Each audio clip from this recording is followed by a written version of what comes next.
इस ऑनेस्टली का मतलब क्या लिखा है? डूइंग एनीथिंग, तो लिख देते हैं यहां पर डूइंग एनीथिंग। बड़ा शानदार वर्ड है anything. Doing anything with the intention of, with the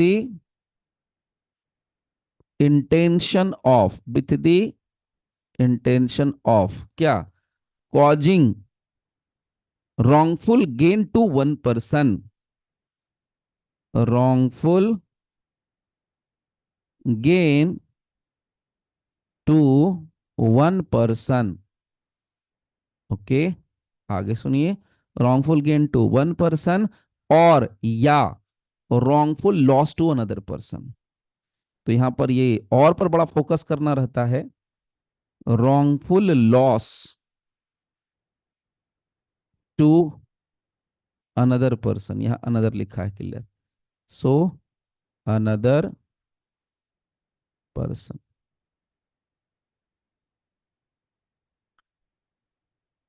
सिर्फ चार मैंने पार्ट बना दिए, 4 लाइनों में खत्म है ये, सामने है। डिसऑनेस्टली का मतलब क्या समझना चाहिए? पहले डेफिनेशन से समझते हैं, फिर एग्जांपल भी, अगर डायरेक्ट एग्जांपल भी बता सकते हैं, डिस्कस कर सकते हैं। डिसऑनेस्टली का मतलब होता है doing anything. Doing anything, anything का मतलब आप कुछ भी कर लो, कुछ भी कर सकते हो। जो आप सोच सकते हो, जो आप नहीं सोचते हो, कुछ भी कर लो भाई। Doing anything with the intention of wrongful gain to one person। याद रखिएगा, हम कुछ भी करेंगे लेकिन उसके पीछे एक मजेदार पार्ट छिपा हुआ रहेगा, जुड़ा हुआ रहेगा, that is intention.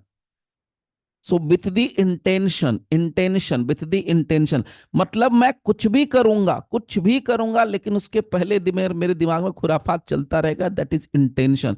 So intention के साथ कोई भी ऐसा कोई भी काम करना, कोई भी कुछ भी जिससे किसी एक पर्सन को फायदा होगा, वो फायदा जो उसको होना नहीं चाहिए था। रॉन्गफुल गेन का मतलब क्या? रॉन्ग का मतलब गलती है, गेन का मतलब फायदा है। तो वो फायदा जो उसको होना नहीं चाहिए, तो मैंने कुछ भी इंटेंशनली जानबूझ के ऐसा किया जो फायदा उसको नहीं होना चाहिए था, वो फायदा मैंने दिला दिया, या अक्यूज को वो फायदा मिल गया। तो जो कुछ भी मैंने किया वो डिसऑनेस्टली किया। एक दूसरा वर्जन है इसका, बहुत शानदार, इसका दूसरा वर्जन है। दूसरा वर्जन कहता है कि कोई पर्सन कोई भी एक्ट करे, doing anything with the intention of wrongful loss to another person. तो किसी व्यक्ति को, किसी पर्सन को वो घाटा नहीं होना चाहिए था, लॉस नहीं होना चाहिए था, इंजरी नहीं होनी चाहिए थी, लेकिन फिर भी कमबख्त हो गया, तो उसको हम कहेंगे कि उसने डिसऑनेस्टली किया। सो मतलब क्या है? ध्यान से समझिए, यहां पर एक पर्सन है और ये पर्सन कोई भी एक्ट करता है, डूइंग एनीथिंग, ये कुछ भी करता है, कुछ भी करता है प्रभु, कुछ भी। लेकिन यहां पर जब ये काम करता है ना, तो या तो ये रॉन्गफुल गेन करेगा या रॉन्गफुल लॉस करता है। अगर लॉस किया तो भी वो डिसऑनेस्टली कहा जाएगा, अगर उसने रॉन्गफुल गेन दिया तो भी डिसऑनेस्टली कहा जाएगा। ये मत सोचिएगा कि सिर्फ गेन पर ही आप लगा देना। 90% केसेज में स्टूडेंट्स कहां पर कंफ्यूज होते हैं, सोचते हैं कि सर इसको ये फायदा नहीं होना चाहिए था और ये फायदा हो चुका, तो हम कह सकते हैं कि डिसऑनेस्टली है। नहीं, अगर किसी पर्सन को कोई घाटा नहीं होना चाहिए थे, भले ही मेरे फायदा नहीं हुआ, नहीं हुआ। एक एग्जाम्पल लेते हैं, चलिए अब एग्जाम्पल लेते हैं। मैं एक पर्सन हूं, मेरे एक भाई है, एक छोटा, मान लीजिए, रियल में कोई नहीं है, टेंशन मत लीजिए, मैं यहां पर हूं। यहां पर एक मेरा छोटा भाई है, और सपोज कीजिए कि हम दोनों का एक प्लानिंग हुआ, या मैंने ऐसा सोचा कि मैं मेरे भाई को एक घर गिफ्ट कर दूं या एक घर दे दूं। तो थोड़े हम लोग दबंग टाइप के हैं, बाहुबली टाइप के लोग हैं, तो हमने क्या किया कि हम किसी XYZ का एक घर है, बहुत दिनों से पड़ा है, सालों से पड़ा है, भाई साहब क्योंकि कनाडा में चल गए, यहाँ 10 किलोमीटर की दूरी पर रहते हैं तो कोई घर नहीं देखने जाता, ये तो 1000 किलोमीटर से ऊपर है। कनाडा में स्टेब्लिश हो गए हैं, घर में ताला लगा हुआ है, कोई आता नहीं जाता नहीं, पूरा एक तरीके से पूरा बंद पड़ा है सालों सालों से। तो मैंने दिमाग लगाया कि यार बंद ही पड़ा है ना, चलो घुस जाते, बाद में जो होगा देखा जाएगा। आदमी एक ही लाइन देता है स्टेटमेंट, बाद में जो होगा देखा जाएगा, क्या करेगा, क्योंकि we can't see the future, we can't predict the future completely. हम भविष्य तो कर नहीं सकते पूरा का पूरा, उसके भविष्य वक्ता तो है नहीं कि कल क्या होगा। मैंने क्या करा, ये वाला जो घर है, ये इसका जो घर था, उस घर का ताला मैंने तोड़ दिया, और तोड़ करके इस घर में अपने भाई को घुसा दिया विदाउट स्टेटिंग एनी इंफॉर्मेशन कि भैया ये घर किसी और का है, X का है, Y का है, Z का है, नहीं। मैंने कहा ले भैया चाबी और जा आराम से रहे, इसकी शादी हो गई, ये बीवी बच्चे जाके एंजॉय करो, कोई दिक्कत नहीं है, सगा भाई है तो थोड़ा सा प्यार उमड़ के आता है अंदर से, कुछ भी कर सकते हैं भाई बहन के लिए। अब ऐसे बहुत सारे कमीने भाई भी हैं जो कुछ नहीं करते, बहनें भी हैं जो कुछ नहीं करते। यहाँ पर मेरे अच्छे संस्कार थे, तो मैंने क्या किया, अपने भाई के लिए ऐसा किया कि मैंने एक घर, इसका वाला घर जो है, इसका ताला तोड़ा और दे दिया। इसको मैंने नहीं बताया, ईमानदारी से इसको मैंने नहीं बताया कि भैया ये किसी और का घर है जिसकी मैं चाबी दे रहा हूं। मैंने बोला जा तो आराम से रह, आम खाओ, गुठली गिनने से कौन सा मतलब है, मजे से रह रहा है। अगर आप देखें इस स्टेटमेंट को, इस कहानी को, इस छोटे से एग्जाम्पल को, तो मैं कायदे से बनता हूं अक्यूज, कायदे से मैं ही अक्यूज बन रहा हूं, क्योंकि मैंने ताला तोड़ा, मैंने चाय डुप्लीकेट बनाई, जो कुछ भी किया मैंने कांड किया। तो लेकिन वास्तव में देखिए तो क्या मेरा कोई रॉन्गफुल गेन हुआ? मुझे वास्तव में, मेरे को सचमुच में कुछ मिला? मैं क्या उस घर को एंजॉय कर रहा हूं? मैं मेरे बीवी बच्चों के साथ रह रहा हूं? The answer is no. मैं उस प्रॉपर्टी को एंजॉय कर पा रहा हूं? The answer is no. अब सवाल ये उठता है, क्वेश्चन ये है कि क्या यहां पर जो मैंने एक्ट किया वो डिसऑनेस्टली है या नहीं? This is the question.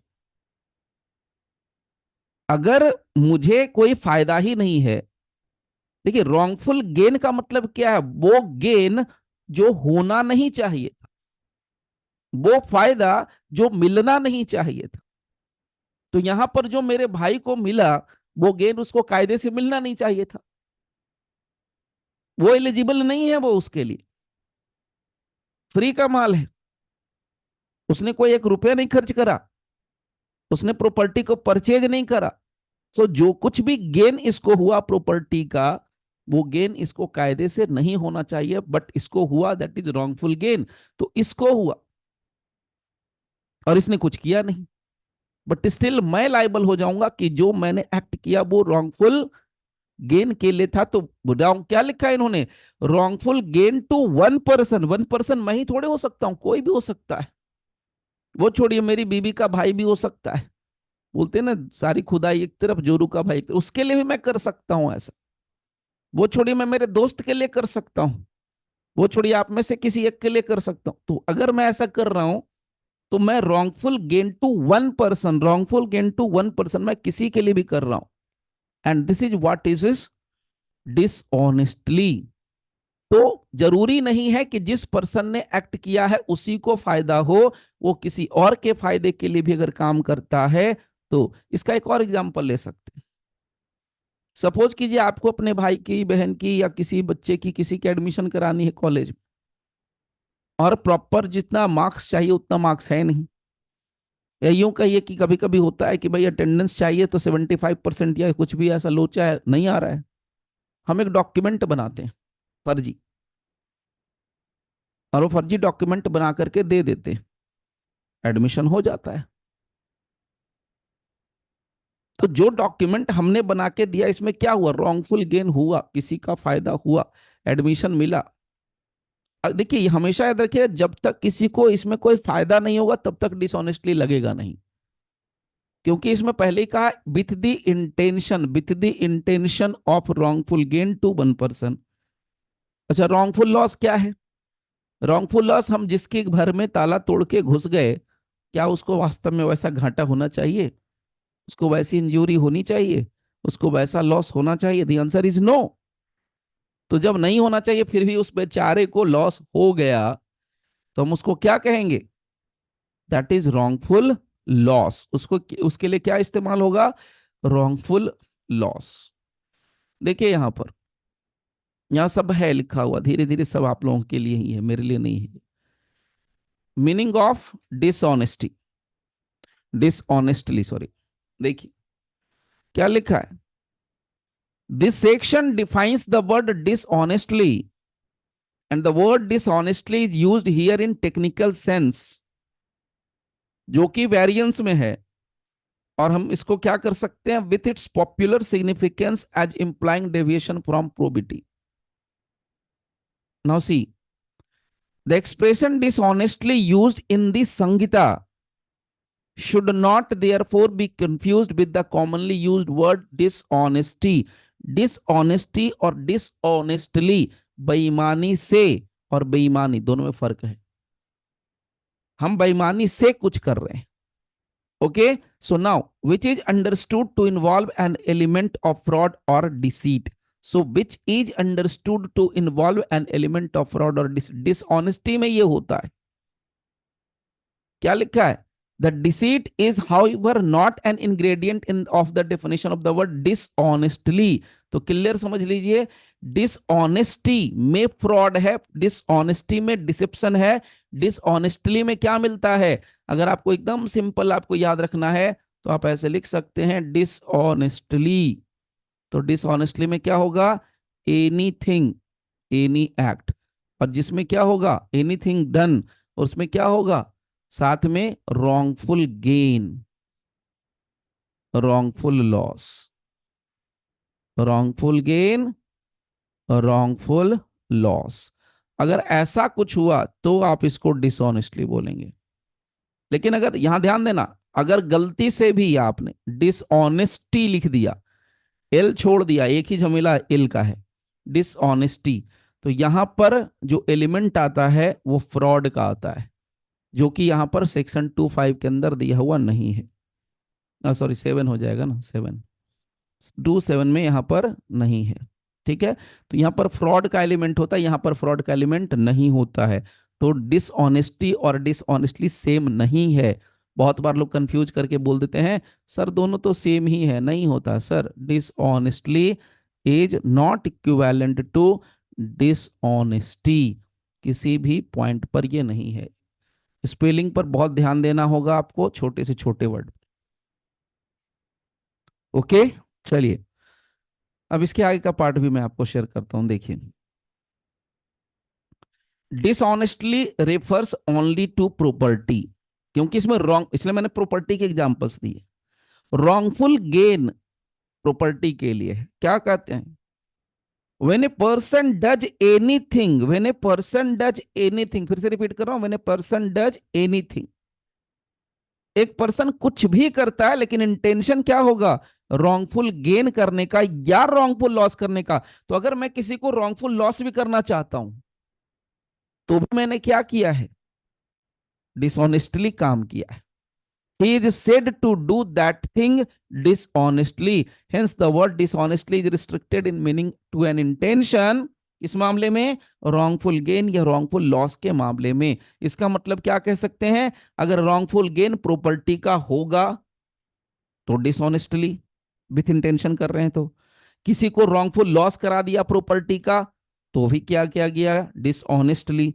Pecuniary loss हुआ तो भी डिसऑनेस्टली, पेक्यूनरी गेन हुआ, इकोनॉमिक गेन हुआ तो भी डिसऑनेस्टली। ओके, क्लियर समझ लीजिए। ओके, सबसे बड़ी चीज यहां पर आपको याद क्या रखनी है? हमेशा याद रखिएगा इंटेंशन, विथ द इंटेंशन। यहां पर इंटेंशन का बड़ा रोल है। यहां देखो साफ साफ देखिए, आप लोगों के लिए कर्म में लिखा गया है, it is the intention which is important and not whether a man under a legal duty to disclose or suppress facts with his knowledge। मतलब क्या है? बड़ा क्लियर मतलब है। देखिए इसका एग्जांपल है, where a person with the intention of causing wrongful loss to another makes a false representation। मेरा कोई फायदा नहीं है। आपने मेरे से पूछ लिया कि अजी सर ये बगल वाली जो प्रॉपर्टी है ना, फ्लैट खाली है, सेल की है, आपकी है? मैंने बोल दिया हाँ मेरी है। मैंने एक रिप्रेजेंटेशन दिया, that is a false representation. मेरी है, हाँ मेरी है। नहीं है, चलो नहीं। किसी के मतलब अमाउंट है 10,000, मैंने बोल दिया 1 लाख रुपया। कुछ भी बोल सकता हूं मैं फॉल्स रिप्रेजेंटेशन कर रहा हूं, सीधी बात है, मैं फॉल्स रिप्रेजेंटेशन करता हूं। क्या लिखा है? Very person with the intention of, मेरे को उसको लॉस पहुंचाने का है बस। मेरे दिमाग में क्या है? लॉस पहुंचाने का है। तो यहां पर क्या लिखा है? With the intention of causing wrongful loss to another makes a false representation. तो अगर मैं फॉल्स रिप्रेजेंटेशन दे देता हूं, और वो याद रखिएगा प्रॉपर्टी पर ही कॉन्सेंट्रेट करेगा, इकोनॉमी पर ही कॉन्सेंट्रेट करेगा, पिक्यूनरी मैटर से ही कनेक्टेड होगा, तब हम कहते हैं कि he will be said to have acted dishonestly. तो मैंने गलत इंफॉर्मेशन दी, फॉल्स रिप्रेजेंटेशन दिया, बंदा आपने एक्सेस कर लिया, मतलब जो 2 लाख का माल था मैंने 15 लाख में बेचा। False representation. मैंने जो सरकारी जमीन थी उसको मैंने प्राइवेट बता दी, फॉल्स रिप्रेजेंटेशन। और वो परचेज कर लेता है, उसका जो लॉस हुआ, मेरा कुछ फायदा नहीं हुआ, मान लीजिए मेरा कुछ भी फायदा नहीं हुआ, फिर भी उसको चूंकि लॉस हुआ तो मैं डिसऑनेस्टली। तो याद रखिएगा, अक्यूज कभी भी नहीं कह सकता, अगर आप वकील हैं, आप जज हैं, तो आपको ये ध्यान देना होगा, अक्यूज ये कभी भी नहीं प्ली लेगा अगर सर मैंने, मेरा तो कुछ फायदा ही नहीं हुआ सर, मैंने तो सिर्फ एक स्टेटमेंट दिया था, मुझे पता था कि ये झूठी स्टेटमेंट है, गलत स्टेटमेंट है। क्या आपको पता था कि गलत स्टेटमेंट है? बोले हाँ। अगर ये भी नहीं बोलता तो सीधा, अच्छा आपको पता था कि इस प्रॉपर्टी की वैल्यू, ये प्रॉपर्टी सरकारी प्रॉपर्टी है? बोले हाँ। बात खत्म हो गई। आदमी ने क्या किया? फॉल्स रिप्रेजेंटेशन दी। जब आपको पता था कि ये प्रॉपर्टी सरकारी जमीन है, बट स्टिल क्या कर देते हो आप? नहीं बोलते हो, सामने वाले को कहते हो कि जी प्राइवेट संपत्ति है, वो कंफर्मेशन के लिए नहीं आते हैं लोग। ऐसा हमारे यहाँ हुआ है। बिहार में एक जगह है, पटना, सबको पता है ऑफ कोर्स। हुआ क्या है कि एक सरकारी संपत्ति है, सरकारी संपत्ति क्या है, यहाँ पर आपको लीगल केस बताता हूँ, सुप्रीम कोर्ट का इन्वॉल्वमेंट रह चुका है इसमें। एक है Bihar state housing board, Bihar राज्य आवास बोर्ड हिंदी में बोलते हैं। हर एक स्टेट में ऑलमोस्ट होता है, जैसे दिल्ली में डीडीए है, वैसे बिहार में बिहार है, उसी तरह बिहार स्टेट हाउसिंग बोर्ड है। उसी तरीके से अलग स्टेट है, वहां पर भी जैसे नोएडा में अथॉरिटी है, उस तरीके से। तो यहाँ पर इनका काम क्या होता है कि जमीन सस्ते रेट पर खरीदते हैं ये। इनका काम है सरकार से जमीन आइडेंटिफाई करके बताना और ये कहना कि भाई ये लैंड मेरी है और हम ये लैंड खरीद लेंगे। और इस लैंड को फिर क्या करते हैं? डेवलप करते हैं, और डेवलप करके दे देते हैं लोगों को, सबको ना, नो प्रॉफिट नो लॉस पर। मतलब ये प्राइवेट कंपनी नहीं है कि 5 लाख का जमीन है और 15 लाख में बेच करके पैसा कमाना है, नहीं। इनका एक ही टारगेट है कि सबको घर हो, और ये सरकारी रेट पर ही सब कुछ देंगे। अब हुआ क्या कि इनकी एक जमीन थी हाउसिंग बोर्ड की, एक जगह है दिग्घा, अगर ढूंढेंगे गूगल पे तो मिलेगा, केस भी मिलेगा आपको, गोलियां भी चली, बहुत कुछ हुआ है। नाउ क्या हुआ कि ये जो जमीन है दिग्घा है, और ये जमीन किनकी है? हाउसिंग बोर्ड की। तो करप्ट ऑफिसर्स तो सब जगह घुसे पड़े हैं, 0.1% या 1%। तो इनके कुछ करप्ट ऑफिसर्स जो थे, इन्होंने आंख बंद कर लिया, ये सरकारी जमीन है, ये हाउसिंग बोर्ड की जमीन है, और इस जमीन को जो ब्रोकर हैं, जो दलाल लोग हैं, वो बता रहे कि ये मेरी है। सपोज कीजिए मैं कह दूं जाकर के कि मेरी है। अब इसकी वैल्यू मान लीजिए कि 70 लाख रुपए होगी, जस्ट इमेजिन, इसकी 70 लाख रुपए वैल्यू है। मैं कह रहा हूं देखो जी, मैं तुमको रजिस्ट्री फजिस्ट्री कुछ नहीं करा के दूंगा, मैं सामने से बोल रहा हूं, बट ये 70 लाख की जमीन मैं तुमको 40 लाख में दे रहा हूं। तो जो दलाल लोग है, जो ब्रोकर है, जो रियल एस्टेट एजेंट है, जो बाहुबली दबंग टाइप लोग है, तो बैठे बिठाए बिना मतलब सिर्फ एक मुंह की जवान का क्या ले रहा है? 40 लाख रुपया। ना तो वो रजिस्ट्री करके दे रहा है, ना कुछ करके दे रहा है, एक तरीके से सीधे सीधे अनऑथोराइज है वो, अनऑथोराइज्ड है। अब हुआ क्या कि एक आदमी ने परचेज किया। अब जिस आदमी ने परचेज किया वो थोड़ा दबंग टाइप का पर्सन था, वो कोई रिटायर्ड जज साहब थे, कोई रिटायर्ड आईएएस हैं, कोई रिटायर्ड आईपीएस हैं, कोई सिटिंग आईएएस आईपीएस है, सब उनकी एक पूरी कॉलोनी बसा दी, जजेज कॉलोनी बसा दी, उसके अंदर डॉक्टर्स कॉलोनी बसा दी, इस सरकारी जमीन में। कोई एमपी है, जो पहले एमपी थे वो रिटायर कर गए, मतलब नहीं है एमपी है, मर गए, उनके बच्चे खानदान सब वो आके बस गए। तो अब होता है ना, मन बढ़ जाता है लोगों का, अरे क्या इतने जजेज को हटा देंगे, ये तो हमारी आबादी इतनी हो गई। अब ये नाजायज कॉलोनी बना दी, और यहाँ पर ये सरकारी जमीन किसकी है? हाउसिंग बोर्ड की। और लोग यहाँ के इकट्ठा हो गए। अब सपोज कीजिए कि यहाँ पर जो पर्सन मैं हूं, और मैंने कहा कि ये जी जमीन मेरी है, जाओ टेंशन मत लो, घर बनाओ, मेरे को ज्यादा नहीं लेना। अभी मार्केट वैल्यू तुम सोचो, यहाँ पर रोड है, ये सारी फैसिलिटी है, दिस है दैट है, इसकी मार्केट वैल्यू है 1 CR, मैं तुमको कितने में दे रहा हूँ? 50 लाख में। आप भी कहेंगे क्या बात है यार, इतनी अच्छी जमीन 50 लाख में मिल रही है, लाओ ले लेता हूँ 50 लाख में जमीन, कह सकता हूँ। हो सकता है कि 50 लाख रुपया मैं ना भी लूं, मैं कह दूं नहीं जी आप ले लो, आप यहाँ पर घर बनाओ, कोई दिक्कत नहीं है, रहो वजह से। जो पड़ोसी है यहाँ वाला, यहाँ इस फ्लैट में जो रहने वाला है, इस जमीन में रहने वाला आदमी है, इस जमीन के लिए बोलेगा आओ जी मजे से रहो, कोई दिक्कत नहीं है, बड़े मजे से रहेंगे, दोनों पड़ोसी पड़ोसी रहेंगे। तो ये जो फॉल्स स्टेटमेंट है, बेचारा ये आकर के कल को जमीन खरीद लेता है ब्रोकर के कहने पर, और पड़ोसी के कहने पर घर बना लेता है, रहता है, कल को इसके मकान को टूटेगा तो कौन जिम्मेवार होगा? और यही हुआ। सरकार ने फिर बाद में कानून लाया, बहुत कुछ किए, झमेले बड़े अलग हो गए। सो यहां पर जो फॉल्स रिप्रेजेंटेशन दिया, मैंने अगर दिया, मेरा कोई फायदा नहीं, मैं तो पड़ोसी हूं इनका, मैं तो बस इतना चाहता हूं कि हम बेईमानों की एक आबादी बढ़ जाए, सब नाजायज लोगों की कॉलोनी बन जाए, मैं बस इतना ही चाहता हूं। तो मैंने फॉल्स रिप्रेजेंटेशन दिया, उस चक्कर में कोई आता गया, 2 आए, 3 आए, 4 आए, 5 आए, फिर mouth mouth mouth mouth mouth mouth words mouth, सब बातें गए, आते गए, और उसकी वजह से सब आ गए। तो जो मैंने किया, मैंने क्या किया, मैंने किसी का रॉन्गफुल लॉस करवा दिया। मेरा कोई फायदा नहीं है सर, मेरा 1 रुपया फायदा नहीं है, आप पड़ोसी बने, मेरा क्या फायदा? उल्टा मेरे को कल से हो सकता है झगड़ा हो जाए आपसे, 5 साल बाद, 1 साल बाद, 10 साल बाद झगड़ा हो जाएगा, मेरा कोई फायदा नहीं है, बट आपका रॉन्गफुल लॉस होगा। भाई मैं गड्ढे में गिरा हूं ना, तुम भी गिरो ना, गिरने के बाद कैसा लगता है देखते हैं दोनों मिल भाई मिलके, दिस इज रॉन्गफुल लॉस। तो अगर रॉन्गफुल लॉस होता है, मेरा कोई फायदा नहीं है, तो भी हम यहां पर डिसऑनेस्टली से काम कर रहे थे, ये लॉ प्रिज्यूम कर लेता है कि तुमने डिसऑनेस्टली काम किया, बेईमानी से काम किया। This is what it simply says. Okay, यही बात यहां पर मेंशन की गई है। नाउ यहां पर भी देखिए, it is not the intention referred to in this section even if wrongful loss might have been caused. Now see, देखिए एग्जाम्पल्स भी देख सकते हैं।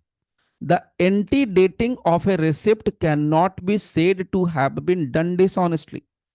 कोई रिसिप्ट है, रिसिप्ट आज की तारीख में मिली, 8 तारीख को, मैंने 6 तारीख की लगा दी उस पर डेट, कोई ना लॉस हुआ ना घटा हुआ, कुछ नहीं हो रहा है, मान लीजिए ना रॉन्गफुल लॉस है ना रॉन्गफुल गेन है, कुछ भी नहीं है, तो उसको डिसऑनेस्टली से किया गया ऐसा नहीं कह सकते। उसी तरीके से using forced receipt in lieu of genuine receipt, मैं फोर्स्ड रिसिप्ट का इस्तेमाल कर रहा हूं, फर्जी रिसिप्ट का इस्तेमाल कर रहा हूं, फर्जी डॉक्यूमेंट का इस्तेमाल कर रहा हूं, क्यों? क्योंकि मेरा ओरिजिनल खो गया है। Genuine receipt which has been lost, तो अगर मेरा ओरिजिनल खो गया, उसकी जगह मैं फर्जी इस्तेमाल कर रहा हूं, तो ये नहीं कहा जा सकता कि मैंने डिसऑनेस्टली काम किया। डिसऑनेस्टली नहीं किया, डिसऑनेस्टली तब कहा जाएगा कि मैं खुद का फायदा ले लूं, किसी दूसरे को फायदा पहुंचा दूं, मैं खुद के दूसरे को घाटा करवा दूं, तब और तब केवल कहा जाएगा कि मैंने कोई एक्ट डिसऑनेस्टली किया है। ओके, यहां पर क्लियर कर दिया। इंटेंशन क्या होता है? Intention denote the mental attitude of a man who has resolved to bring about a certain result if he can possibly do so, do so। तो इंटेंशन तो क्या होता है? इंटेंशन तो दिखता है, झलकता है आदमी का, उसके मेंटल एटीट्यूड पर, उसके एक्ट से पता चलता है, उसके काम से पता चलता है कि क्या वो कर रहा है और क्या करना चाहता है। Okay, just a second, 1 second hold करिए। जो भी पाते हैं वो बड़े क्लियर हैं इसमें। इंटेंशन याद रखना है, रॉन्गफुल गेन, रॉन्गफुल लॉस याद रखना है। यहाँ भी देखिए, आपको जो मेन मेन लाइन है वो मैं दिखा दे रहा हूँ। यहाँ पर भी है, while motive is directed to the ultimate end, इसका मतलब मोटिव तो अल्टीमेट गोल है, ऑब्वियस सी बात है, बट इंटेंशन से पता चल जाता है कि उसके इमीडिएट इफेक्ट, जो उसने काम किया उसका इफेक्ट जो दिख रहा है वो इंटेंशन बता देता है। Intention must be cause wrongful gain और रॉन्गफुल लॉस। ठीक है, अब यहाँ पर एक टर्म आता है, और ये अब समझ लीजिए, उसके बाद ये कंप्लीट। हमने यहाँ पर क्या देखना था? हमने देखिए यही माया जाल है, इसी को बोलते हैं माया जाल। सीधा सीधा कुछ नहीं है, सिविल लॉ में बहुत कुछ सीधा होता है। ये है डिसऑनेस्टली। डिसऑनेस्टली जब आप पढ़ने गए तो आपको क्या मिला? रॉन्गफुल गेन, आपको मिला रॉन्गफुल लॉस। अब रॉन्गफुल गेन रॉन्गफुल लॉस का मतलब आपको पता नहीं है, लेकिन आपको यहाँ मतलब ढूंढना पड़ेगा, कहाँ मिलेगा? तो ये देखिए आपके सामने रॉन्गफुल गेन रॉन्गफुल लॉस, यहाँ पर आपको दिखेगा डब्ल्यू डब्ल्यू डब्ल्यू देखना है, P Q R S T U V W, ये रहा डब्ल्यू। सो रॉन्गफुल गेन रॉन्गफुल लॉस क्या लिखा है? wrongful gain means gain by unlawful means of property to which, सीधा है property, to which person gaining is not legally entitled। wrongful loss का मतलब unlawful means of property to which the person losing it is legally entitled। तो ये यहाँ पर clear है। तो यहाँ आपको रॉन्गफुल गेन रॉन्गफुल लॉस देखना है, तो 2 का 36 में रॉन्गफुल गेन है और 2 के 37 में रॉन्गफुल लॉस है, तो इसको मिला के पढ़ना है। यानी कि जब कभी रीड विथ करने की जरूरत पड़ेगी तो डिसऑनेस्टली का हमने लिया डेफिनेशन कहाँ से, सेक्शन 2(7) से ले लिया, इसको हमें रीड विथ करना चाहिए सेक्शन 236 प्लस 237 BNS, भारतीय न्याय नागरिक संहिता क्या है, भारतीय न्याय संहिता नागरिक भूल जाता हूं मैं। ओके, अभी समय लगने वाला है। नाउ सी, तो यहां पर सारी बातें मैंने आपको शेयर करी। देखिए एग्जाम्पल सीधे आते हैं। देखिए ए पर्सन वो बाई फॉल्सली प्रिटेंडिंग टू, अब ये बहुत शानदार एग्जाम्पल है, इसको पढ़ने की जरूरत है, मैं बताता हूं। एक पर्सन है, एक आदमी है, सपोज कीजिए एक आदमी है, आप हो सकते हैं, मैं हो सकता हूं, लालची तो हम सब हैं, थोड़े थोड़े, थोड़े कोई ज्यादा है कोई कम है। सो नाउ एक पर्सन है, और ये पर्सन जो है प्रिटेंड करता है, मतलब शो करता है नहीं रियल में। प्रिटेंड का मतलब होता है जो चीज वास्तव में नहीं है बट मैं शो करता हूँ। मैं अमीर नहीं हूं बट मैं शो कर रहा हूं मैं बहुत अमीर हूं। मेरे पास अच्छे पहनने के लिए कपड़े नहीं है लेकिन मैं उधार के कपड़े पहन के, हो रेंट वाले कपड़े पहन के शो कर रहा हूँ, यार ये तो मेरा है। कार मेरी नहीं है लेकिन मैं कह रहा हूँ नहीं ये तो मेरी कार है। That is pretending. सो मैं एक पर्सन हूं जो क्या कर रहा हूं, प्रिटेंड कर रहा हूं। क्या प्रिटेंड कर रहा हूं? कि भैया आई एम द पर्सन जो लॉटरी की टिकट खरीदी थी, और मैं ही वो पर्सन हूं जो लॉटरी जीत चुका है।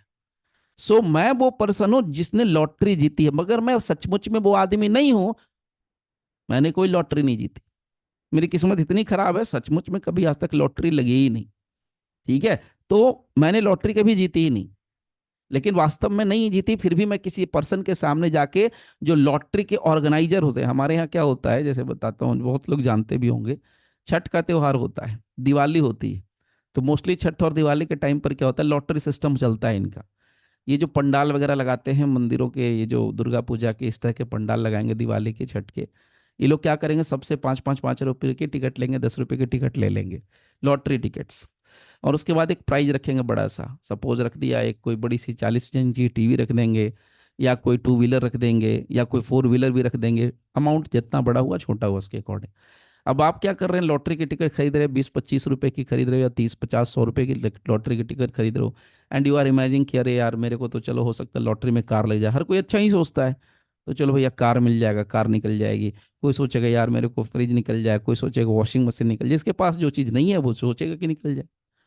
अब निकल भी गई, लेकिन मैं वो पर्सन नहीं हूं, I am not the right person. So now मैं जाकर के लॉटरी के ऑर्गेनाइजर्स को कहता हूं कि sir I am the person, ये रही मेरे पास लॉटरी की टिकट, और ये मैं जीत चुका हूं, आप मुझे लॉटरी की जो सामान है जो मैं जीत चुका हूं वो मुझे दे दो। लॉटरी ऑर्गेनाइजर्स ने मेरे को सही पर्सन मानते हुए क्या किया, वेरिफिकेशन करने के बाद जो कुछ भी उसको बेचारे को समझ में आया, मूर्खों को, उन्होंने क्या करा, मेरे को वो सामान दे दिया, मेरे को वो गिफ्ट दे दी लॉटरी की। बाद में उनको पता चलता है, बाद में उनको रियलाइज होता है कि भाई ऐसा है कि ये यहां पर पर्सन नहीं था वो पर्सन जिसने लॉटरी जीती थी, ये तो गड़बड़ हो गया। तो गड़बड़ क्या हो गई, तो लॉटरी के ऑर्गेनाइजर्स का ये कहना था कि जनाब हमें ये घाटा नहीं होना चाहिए था, लेकिन ये घाटा हो गया, ये लॉस नहीं होना चाहिए था। लेकिन यहां पर कोर्ट कहती है कहीं तुम्हारा घाटा क्या हुआ ये तो बताओ। लॉटरी के ऑर्गेनाइजर्स का क्या घाटा हुआ, सोच के देखिए आप, क्या घाटा, कोई लॉस नहीं हुआ, कोई इंजरी नहीं। अरे भैया तुमने लॉटरी की टिकट बेची, बेचने के बाद तुमको किसी को तो सामान देना ही था, तो तुमने एक पर्सन को दे दिया। कौन से तुमने फ्री में दिया, बदले में लॉटरी की टिकट उसने खरीदी थी, बात खत्म हो गई। यहां पर क्या कहना है, यहां बहुत सिंपल सी बात कहना है, देखिए dishonestly induces the lottery officials to pay the price to him does not cause wrongful loss to the rightful winner of the prize। Does not cause wrongful loss, wrongful loss हमने नहीं किया, but causes a wrongful gain to himself, मेरा खुद का फायदा हुआ, मैं जानता हूं, मैं मानता हूं कि मैं वो पर्सन नहीं हूं, I am not the eligible person जिसको कि फायदा होना चाहिए था, बट मैंने फायदा लिया।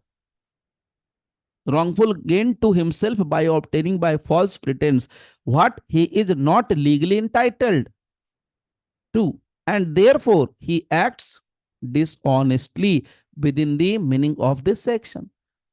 तो जो अब देखिए, उनको तो एक तरीके से कोई घटा नहीं है, बट मेरे को रॉन्गफुल गेन हुआ, इसीलिए मैं क्या हूं, डिसऑनेस्टी के लिए लाइबल हूं। ओके, ये बात मैंने पहले बता रखी है, रॉन्गफुल में गेन में जरूरी नहीं है कि मेरे को खुद का फायदा हो, मैं किसी दूसरे का भी फायदा कराता हूं तो वो रॉन्गफुल गेन के मामले में आएगा। नो सी, कन्विक्शन के मामले के लिए, कन्विक्ट करने के लिए किसी पर्सन को हमें इंटेंशन को साबित करना पड़ेगा। ओके, याद रखिएगा, इंटेंशन साबित करना पड़ेगा। और इंटेंशन कहां से पता चलता है, मेंटल एक्ट से पता चलता है। अगर इंटेंशन आपको ना पता चले तो कहां से, उसके एक्शन से देखना पड़ेगा। यहां पर क्या लिखा है, the only possible the only possible way of discovering a man's intention. भाई आपके मन में भी क्या चल रहा है, मुझे क्या पता, मेरे मन में क्या चल रहा है आपको क्या पता, सब सुहानी सा तो है नहीं कि माइंड रीडिंग करते हैं। तो मेरे मन में क्या, आपके मन में क्या पता नहीं, लेकिन आपके एक्शन से दिखेगा, आपके एक्ट से पता चल जाएगा कि अच्छा आपके मन में क्या चल रहा है। अगर आप अगले ही पल क्या है, बस आपने कंप्यूटर लैपटॉप जो भी रखा है खोल के बैठे हैं, ठीक है पढ़ाई चल रही है, अगले ही मन क्या कर रहा है, चलो यार चाय पी लेते हैं, जैसा तो ऐसे ही बोलते रहते हैं, चलो हटाओ, चलो थोड़ा सा राउंड मार के आते हैं, थोड़ा सा घूम के आते हैं, कोई मूवी देख के आते हैं, चलो 2 घंटे मूवी देख लेंगे, सर का भाषण चलता रहेगा। अगर आप छोड़ करके कहीं और गए, आपका एक्ट से पता चल रहा है कि you are not interested in class, you are not interested, you are just showing yourself कि हाँ मैं तो लॉग इन कर गया हूं, मैं तो हूं, बस मैं हूं, बट आप हैं नहीं, you are not physically, you are not mentally present, तो आप नहीं हैं। So now see, the only possible way of discovering a man's intention is by looking at what he actually did. तो आपने वास्तव में क्या कर रखा है, क्या किया है, उससे हमें पता चलेगा कि आपका इंटेंशन क्या है। एंड और by considering what must have appeared to him at the time of natural consequence of his conduct, और आपके कंडक्ट का नेचुरल कॉन्सिक्वेंस क्या निकल सकता है, उससे पता चलेगा कि आपका इंटेंशन क्या है। ओके, तो ये था आपका पूरा का पूरा मामला रॉन्गफुल गेन और रॉन्गफुल लॉस का। और यहां पर पूरा मामला बन के आ गया डिसऑनेस्टली का। तो डिसऑनेस्टली को कभी भी डिसऑनेस्टी के साथ मिलाना नहीं है। डिसऑनेस्टली में फ्रॉड का एलिमेंट होता है, डिसीट का एलिमेंट होता है, डिसऑनेस्टली में रॉन्गफुल गेन और रॉन्गफुल लॉस का एलिमेंट होता है। ये फर्क आप हमेशा दिमाग में डाल लेंगे, ठीक है। चलिए अब आगे चलते हैं, नेक्स्ट एक और देखते हैं। ये जो हमारा है नेक्स्ट जो डेफिनेशन है वो है डॉक्यूमेंट। डी से डॉक्यूमेंट कहाँ गया भाई, डी से डॉक्यूमेंट, ये रहा document. Let's see what is the definition of document.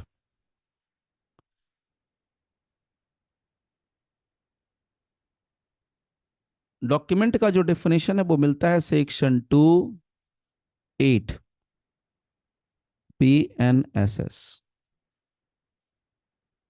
Document section 2(8) BNSS। Now what do you mean by document. Document का डेफिनेशन बड़ा मजेदार है, एविडेंस में मैंने बहुत बारीकी से बता रखा है, यहाँ पर भी और वहां पर डिफाइंड, पुराने आईपीसी में भी डिफाइंड था। ये रहा मेरे पास पुराना आईपीसी, ये रहा सेक्शन 29। आप एविडेंस एक्ट निकालेंगे तो वहां भी मिलेगा आपको डॉक्यूमेंट का डेफिनेशन, नो डाउट डेफिनेशन तो मिलना ही है। ये नया वाला BS से है, यहाँ पर भी देखिए आपको डॉक्यूमेंट लिखा हुआ मिलेगा। पहले यहाँ पर एक चीज हम लोग नोट डाउन कर लें, BSA भारतीय साक्ष्य अधिनियम की जो धारा है सेक्शन 2(1)D, डी से डॉक्यूमेंट।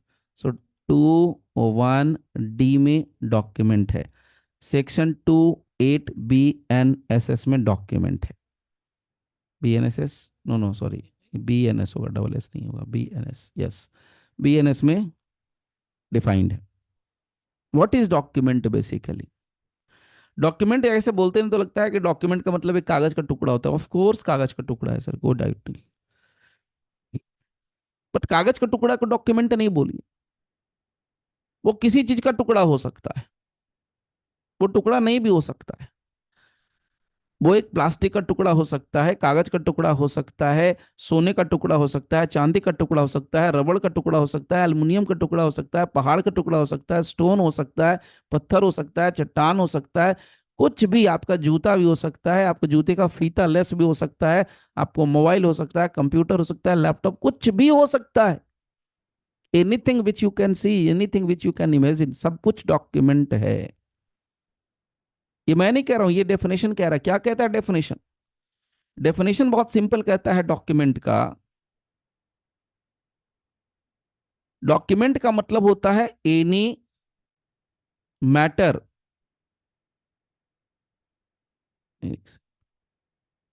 एनी मैटर एक्सप्रेस्ड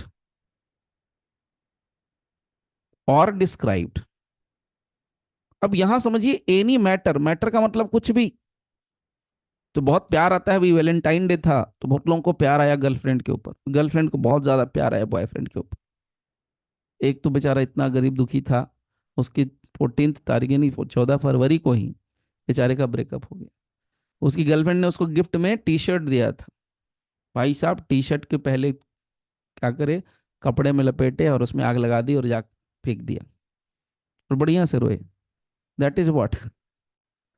तो अभी यहाँ पर क्या है, लोग क्या करते हैं प्यार मोहब्बत में, की रिंग बनाते हैं, टैटू बनवाते हैं। तो मैटर कुछ भी हो सकता है। It may be the name of girlfriend, it may be the name of father, it may be the name of mother, it may be the name of anyone. कुछ भी, कुछ भी, एनीथिंग, कुछ भी। कोई लीगल इशू हो सकता है, कागज, कुछ भी लिख सकते हैं आप। मैटर का मतलब कुछ भी, बट वो एक्सप्रेस्ड होना चाहिए, वो डिस्क्राइब्ड होना चाहिए। मैटर कुछ भी हो सकता है, नाम हो सकता है, नंबर हो सकता है, लेटर्स हो सकता है, फिगर हो सकता है, मार्क्स हो सकता है, कुछ भी हो सकता है। वो एक्सप्रेस्ड होना चाहिए, डिस्क्राइब्ड होना चाहिए। बट ये एनी मैटर कहाँ, अपॉन एनी सब्सटेंस। मैंने पहले ही कहा एनी सब्सटेंस, सब्सटेंस कुछ भी हो सकता है। Any matter, any substance. Substance का मतलब लकड़ी हो सकता है, लोहा हो सकता है, पत्थर हो सकता है, प्लास्टिक हो सकता है, जूता हो सकता है, चप्पल हो सकता है, मोबाइल फोन हो सकता है, टेबल हो सकता है, पंखा हो सकता है, कुछ भी हो सकता है भाई, कुछ भी, कुछ भी। एनीथिंग, मार्बल हो सकता है, जो आप सोच सकते हो वो सब। So any matter expressed, any matter described upon any substance. कैसे? आगे सुनिए।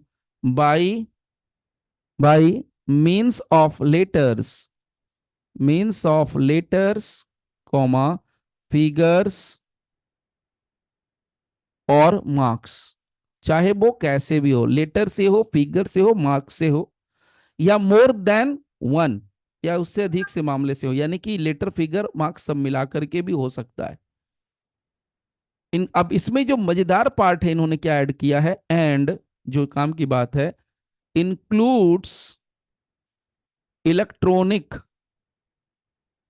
Electronic and digital record. ये याद रखना है, ये समझना, digital record intended, intended to be used, intended to be used, और विच मे बी यूज्ड। क्या बोलते हैं? विच मे बी यूज्ड, या जिसका इस्तेमाल किया जा सकता है, विच मे बी यूज्ड। कैसे? As evidence, as evidence of that matter. ये हो गया मामला। तो आपको कुछ नहीं ज्यादा एक्स्ट्रा दिमाग लगाना, इसमें क्या क्या समझना है, इलेक्ट्रॉनिक और डिजिटल रिकॉर्ड इंक्लूड है। अब इलेक्ट्रॉनिक और डिजिटल रिकॉर्ड क्या होता है? अगर सिंपल लैंग्वेज में बात करें, एकदम कॉमन सेंस में बात करें, तो हम जो भी ऐसे मीडियम पर जिसको हम टच नहीं कर सकते हैं, आप कभी सॉफ्टवेयर को टच कर सकते हैं? नहीं कर सकते हैं। अगर आपने मोबाइल फोन में फोटो खींची है तो आप उस फोटो को टच कर सकते हैं? नहीं कर सकते हैं। आप अपनी वीडियो को टच कर सकते हैं? नहीं कर सकते हैं। You can not touch it. So electronic और डिजिटल रिकॉर्ड, याद रखिएगा, इसका मतलब कुछ भी हो गया। यानी कि अगर मैं समरी आपको दे दूं डॉक्यूमेंट का, तो डॉक्यूमेंट क्या होता है? डॉक्यूमेंट का मतलब होता है कोई भी सब्सटेंस,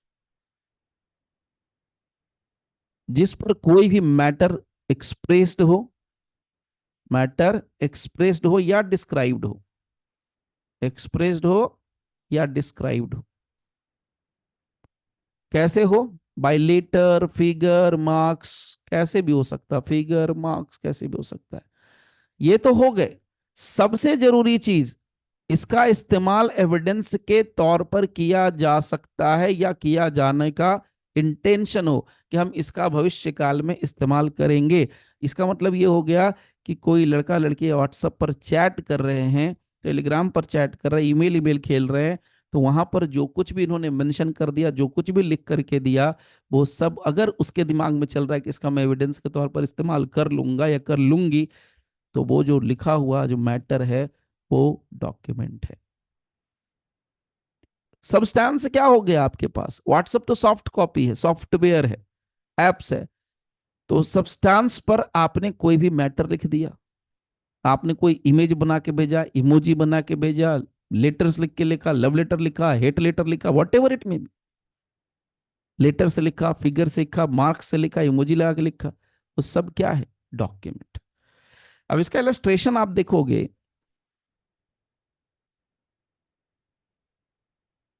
देखिए यहां पर क्या लिखा है।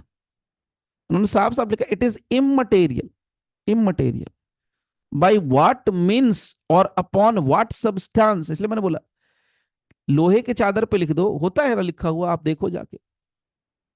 आप ट्रेन में सफर करते हो, ट्रेन में सब कुछ ऑलमोस्ट लोहे का ही होता है।